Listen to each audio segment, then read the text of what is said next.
ಈ ಥರ ನೀವು ಅಕ್ಕಿ ರೊಟ್ಟಿ ಮಾಡೋದ್ರಿಂದ ಒಂದು ಸ್ವಲ್ಪನೂ ಅರಿಯಲ್ಲ, ಅಷ್ಟು ಚೆನ್ನಾಗಿ ಬರುತ್ತೆ. ಫಸ್ಟ್ ಟೈಮ್ ಯಾರಾದರೂ ಅಕ್ಕಿ ರೊಟ್ಟಿ ಮಾಡೋರಿದ್ದರೂ ಸಹಿತ ಅಷ್ಟೇ ಚೆನ್ನಾಗಿ ಬರುತ್ತೆ. ಟ್ರೈ ಮಾಡಿ, ಈ ಥರ ಮಾತ್ರ ಮಿಸ್ ಮಾಡಲೇಬೇಡಿ. ಒಬ್ಬೊಬ್ಬರು ಬೇರೆ ಬೇರೆ ಥರ ಮಾಡ್ತಾರೆ, ನಾನು ಈ ಥರ ಮಾಡ್ತೀನಿ. ರೊಟ್ಟಿ ಸ್ವಲ್ಪನೇ ಅರಿಯಲ್ಲ. ಬನ್ನಿ ಯಾವ ರೀತಿ ಮಾಡೋದು ನೋಡೋಣ. ಮೊದಲಿಗೆ ಒಂದು ಬಾಣಲಿ ನೀರು ಕಾಯಕ್ಕೆ ಇಕ್ಕಿದ್ದೀನಿ. ಅದು ನಾನು 2 ಗ್ಲಾಸ್ ನೀರು ಇಕ್ಕಿದ್ದೀನಿ. ಸ್ವಲ್ಪ ಉಪ್ಪು ಹಾಕಿ ಅದು ಮಳ್ಳಿದ ಮೇಲೆ 4 ಗ್ಲಾಸ್ ಅಕ್ಕಿ ಹಿಟ್ಟು ಹಾಕ್ತಾಯಿದ್ದೀನಿ. ಅದನ್ನು ಅಕ್ಕಿ ಹಿಟ್ಟು ಹಾಕಿ ಒಂದು 5 ನಿಮಿಷ ಚೆನ್ನಾಗಿ ಕುದಿಸ್ಕೋಬೇಕು. ಈ ಥರ ಕುದಿಸೋದ್ರಿಂದನೇ ರೊಟ್ಟಿ ಅರಿಯಲ್ಲ, ಚೆನ್ನಾಗಿ ಬರ್ತವೆ. ಇದಕ್ಕೆ ನೆನೆಸಿರೋಂಥ ಕಡಲೆಬೇಳೆ ನಾನು ಇಲ್ಲಿ ಒಂದು 2 ಅವರ್ ನೆನೆಸಿದ್ದೀನಿ. ಕರ್ಬೇವಿನ ಸೊಪ್ಪು, ಈರುಳ್ಳಿ, ಕೊತ್ತಂಬರಿ ಸೊಪ್ಪು, ಕಾಯಿ ತುರಿ, ಕ್ಯಾರೆಟ್ ತುರಿ ಇಷ್ಟನ್ನು ಹಾಕಿ ಚೆನ್ನಾಗಿ ಮಿಕ್ಸ್ ಮಾಡಬೇಕು. ಒಬ್ಬೊಬ್ಬರು ಒಂದೊಂದು ಥರ ಮಾಡ್ತಾರೆ. ಈ ಕಡೆ ನಮ್ಮ ಕಡೆ ಎಲ್ಲ ಬಳಿಯೋ ರೊಟ್ಟಿ ಮತ್ತು ಹಿಟ್ಟಿಗೆ ಬಿಸಿನೀರು ಕಾಯಿಸ್ಬಿಟ್ಟು ಹಾಕ್ಬಿಟ್ಟು ಮಾಡ್ತಾರೆ.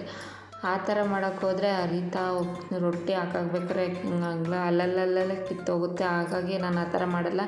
ಈ ಥರ ಮಾಡಿ ಸಖತ್ ಚೆನ್ನಾಗಿ ಬರುತ್ತೆ. ಚೆನ್ನಾಗಿ ನಾದ್ಕೊಂಡು ಈ ಥರ ಉಂಡೆ ಅದಕ್ಕೆ ಬಂದಮೇಲೆ ಈ ಥರ ಚಪಾತಿ ಹೊಸೆಯೋದ್ರಿಂದ ಈ ಥರ ನಾವು ಎಷ್ಟು ಅಗಲ ಬೇಕಾದರೂ ಹೊಸ್ಕೋಬೋದು, ಚೆನ್ನಾಗಿ ಬರುತ್ತೆ.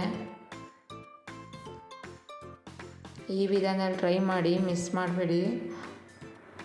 ಮೊದಲಿಗೆ ಹಂಚು ಕಾದಿದೆ, ನಂತರ ರೊಟ್ಟಿ ಹಾಕಿ ಅದಕ್ಕೆ ಮೇಲ್ಗಡೆನೂ ನೀರು ಹಾಕಿ 2 ಕಡೆನೂ ಚೆನ್ನಾಗಿ ಬೇಯಿಸ್ಕೋಬೇಕು.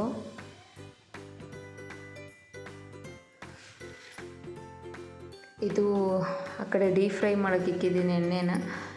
ಇದು ಮಕ್ಕಳಿಗೆ ಸ್ನ್ಯಾಕ್ಸಿಗೆ ಅಥವಾ ಸ್ಕೂಲಿಂದ ಬಂದಾಗ ತಿನ್ನೋಕ್ಕೆ ಚೆನ್ನಾಗಿರುತ್ತೆ. ಟ್ರೈ ಮಾಡಿ, ಸ್ವಲ್ಪ ನಿಪ್ಪಾಡು ಥರನೇ ಟೇಸ್ಟ್ ಬರುತ್ತೆ. ನಾನು ಈ ಥರ 4 ಭಾಗ ಆಗಿ ಮಾಡ್ತಾಯಿದ್ದೀನಿ. ಈ ಥರ ಹೋಲ್ ಮಾಡ್ಕೊಳೋದ್ರಿಂದ ಅದು ಒಳಗಡೆ ಎಣ್ಣೆಲ್ಲೇ ಕರಿಯೋಕ್ಕಾಗ್ದಾಗ 2 ಕಡೆ ಚೆನ್ನಾಗಿ ಬೇಯುತ್ತೆ, ಚೆನ್ನಾಗಿರುತ್ತೆ ಅಂತ. ಹಾಗೇನೂ ತಿನ್ಬೋದು ಇದನ್ನು, ರೊಟ್ಟಿನ ಎಣ್ಣೆಲಿ ಫ್ರೈ ಮಾಡಿದ್ದು. ನಾನು ಈ ಥರ ರೊಟ್ಟಿ ಮಾಡೋದ್ರಿಂದ ನೀವು ಸಾಫ್ಟಾಗಿ ಸಂಜೆವರೆಗೂ ಸಾಫ್ಟಾಗಿರುತ್ತೆ, ಅಷ್ಟು ಚೆನ್ನಾಗಿರುತ್ತೆ.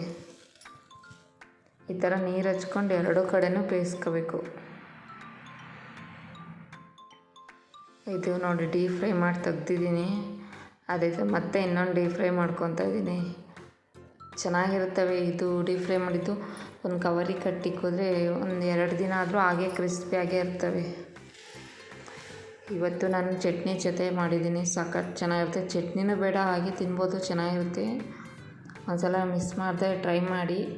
ವಿಡಿಯೋ ಇಷ್ಟ ಆದರೆ ಲೈಕ್ ಮಾಡಿ, ಶೇರ್ ಮಾಡಿ, ಕಮೆಂಟ್ ಮಾಡಿ, ಸಬ್ಸ್ಕ್ರೈಬ್ ಮಾಡ್ಕೊಳ್ಳಿ. ಮುಂದೆ ಇದೇ ಥರ ವಿಡಿಯೋಗಾಗಿ ನಮ್ಮ ಪೇಜ್ನ ಫಾಲೋ ಮಾಡಿ.